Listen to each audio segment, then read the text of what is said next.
Kami percaya bahwa hanya karena anak kita punya bakat di bidang seni bukan berarti kita akan terburu-buru untuk berinvestasi secara besar-besaran di seni karena dua hal. Pertama, seni tidak strategis dan tidak sustainable. Dua, akan jauh lebih baik apabila orang tua mengeksplor bakat lainnya juga, misalnya dalam bidang sains, dalam olahraga, dan lain-lain karena mereka jauh lebih realistis. Dan kami sini akan memberikan mekanisme. Mekanisme yang pertama, kita akan mendiskusikan secara baik-baik dengan anak tentang kerugian sektor seni saat bekerja. Kita memberikan arahan dan gambaran tentang karir di dunia seni. Mekanisme yang kedua, kita akan mensupport secara masif di bidang lain yang cenderung lebih strategis. Tiga, bukan berarti bakat seninya tidak bisa disalurkan. Akan kita buktikan nanti kenapa bakat seni tidak apa-apa dan bukan menjadi masalah. Masuk dalam poin bidasan saya. Yang pertama, tim pro berkata bahwa orang-orang tidak investasi ke seni hanya karena narasi dunia kapitalis yang mengekspos PNS saja. Kami rasa ini tidak benar dengan dua alasan. Pertama, ini tidak eksklusif. Soalnya sekarang ini di bidang seni juga sudah mulai terjadi kapitalis, yang mana dengan adanya exposure kapitalisme dibuktikan dengan adanya agensi K-pop, misalnya yang selalu mengendorse talent mereka. Ini sama saja terjadi di tim proposisi. Sangat blur ketika kita untuk menyalahkan narasi karena di kedua belah pihak narasinya benar-benar subjektif. Alasan yang kedua, komparasi utama yang harus diperhatikan adalah bagaimana caranya dan cara mana yang lebih baik untuk menghadapi narasi-narasi tersebut. Kita merasa bergantung ke seni justru sangat buruk karena kita tidak punya backup. Karena ketika kita hanya bergantung pada bidang seni saja tapi kita tidak mencoba dan belajar pada bidang yang lain, tentu ini juga menjadi masalah. Masuk dalam bidasan saya yang kedua, tim pro berkata bahwa passion anak adalah suatu hal yang paling penting. Saya rasa ini merupakan sebuah generalisasi saja. Hanya karena anaknya punya bakat seni bukan berarti mereka punya passion di seni. Ini bukanlah tolak ukur yang pasti. Kalaupun memang anaknya punya passion di seni, obligasi orang tua itu bukan menuruti semua kemauan anaknya, namun meluruskan sesuai dengan keadaan yang ada. Memberikan arahan dan saran justru lebih dibutuhkan untuk sang anak agar dia bisa mempertimbangkan langkah-langkah mereka selanjutnya. Terlebih lagi, terkadang industri hiburan sekarang justru tidak akan memperdulikan passion kita, namun hanya mengikuti pasar masyarakat saja. Mereka tidak perlu kita punya bakat apa, passion kita apa, kita bisa apa, karena yang mereka cari adalah segmen dan tren pasar itu sendiri. Seperti misalnya kita suka lagu rock, tapi pasar sekarang suka lagu K-pop, karena mau tidak mau kita akan dipaksa untuk mengikuti tren yang K-pop. Komparasinya di tim oposisi masih bisa kok menyalurkan bakat atau passion kita di bidang seni, tapi hanya sebagai hobi dan sebagai sampingan saja, bukan sebagai pekerjaan utama. Masuk dalam poin argumentasi saya akan membawakan dua argumentasi. Argumentasi pertama, kenapa seni tidak strategis, dan argumentasi yang kedua, dampak buruk jika kita terlalu fokus ke bidang seni. Argumentasi saya yang pertama, saya punya 3 lapis analisa. Lapis pertama, industri seni itu benar-benar tidak bisa skala panjang dengan beberapa alasan. 1, karena industri seni seperti musik atau lukisan sifatnya sangat subjektif dan pasarnya juga sangat tidak pasti. Makanya sekarang banyak banget lukisan yang bagus-bagus tapi kurang diapresiasi. 2, adanya cancel culture, di mana ketika kita melakukan kesalahan sekecil apapun akan sangat diglorifikasi sampai karir kita bisa hancur kapanpun.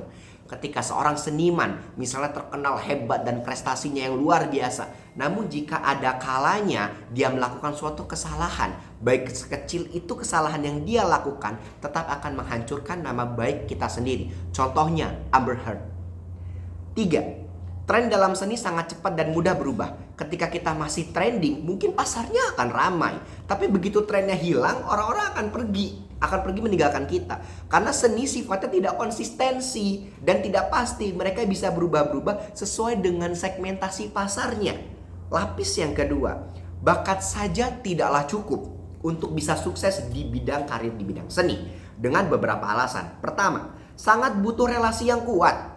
Relasi yang dibutuhkan di setiap profesi, terlebih lagi di bidang seni yang notabene bukan sebagai profesi jangka panjang, seperti misalnya ketika kita punya lobby dengan agensi atau punya kenalan seorang manajer. Tanpa adanya kenalan akan sangat susah. Tanpa relasi semua akan jauh lebih sulit untuk memilih prospek yang bagus untuk kedepannya. Kalaupun bisa, maka akan makan waktu yang sangat lama. Berjuang dengan kebutuhan yang kita punya, berjuang dengan apa yang kita punya, dan itu akan membutuhkan waktu yang sangat lama. Apalagi ketika kita berjuang dan sesuai dengan ideologi kita tanpa bantuan siapapun misalnya, itu pasti akan memakan waktu yang sangat lama. Misalnya kita ikut audisi berkali-kali, mengorbankan banyak uang tanpa adanya kepastian.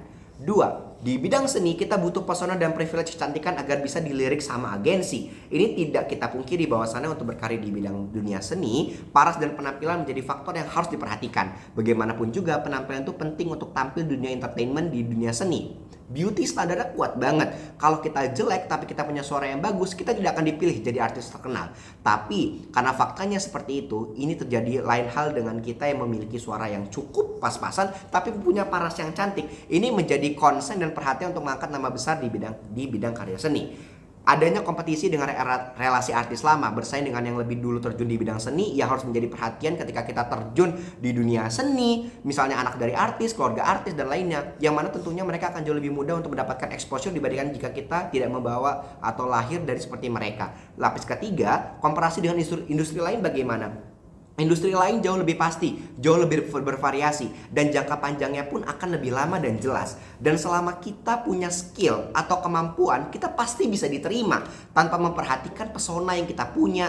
Dunia kerja di luaran sana lebih memilih dan melihat skill yang kita punya, apapun pekerjaannya. Yang penting kita punya skill, kita bisa saja diterima di profesi tersebut. Bahkan di skenario terburuk ketika kita dipecat, kita masih bisa cari kerjaan yang lain. Kalau kita hanya konsen dan fokus di bidang seni saja, hanya fokus di bidang seni dan tidak memiliki fokus di bidang yang lain, kita akan lebih susah untuk mencari pekerjaan yang lain karena kita tidak memiliki skill di bidang yang lain. Kalau seni, sekalinya kita dapat skandal atau kita kena skandal, kita akan mendapatkan masalah atau membuat kesalahan. Walau sekecil apapun kesalahan yang kita punya, tidak akan ada agensi lagi yang mau menerima kita. Karena yang mereka harapkan kita selalu baik tanpa adanya kesalahan. Masuk dalam argumentasi saya yang kedua, apa dampak buruk jika terlalu fokus ke bidang seni? Seorang anak yang terlalu difokuskan ke seni tidaklah baik dan efektif. Ketika harus mempertimbangkan jalan ke depannya jika terjadi masalah dan kegagalan kemudian hari, even if emang kegagalan bukanlah suatu masalah yang besar dan menyebabkan tidak sukses, tapi pada saat karir dunia seni, performa dan pesona merupakan hal yang sangat diperhatikan untuk kelangsungan ke depannya. Ketika kita bekerja di dunia seni dan ada kalanya kita terjatuh, kita akan susah untuk naik kembali. Contohnya tidak akan ada agensi yang mau menerima kita lagi, yang mau berkolaborasi dengan kita lagi. Maka dari itu ketika kita terpacu di bidang seni, anak-anak tidak akan punya backup lagi. Maka dari itu kami bangga menjadi tim oposisi.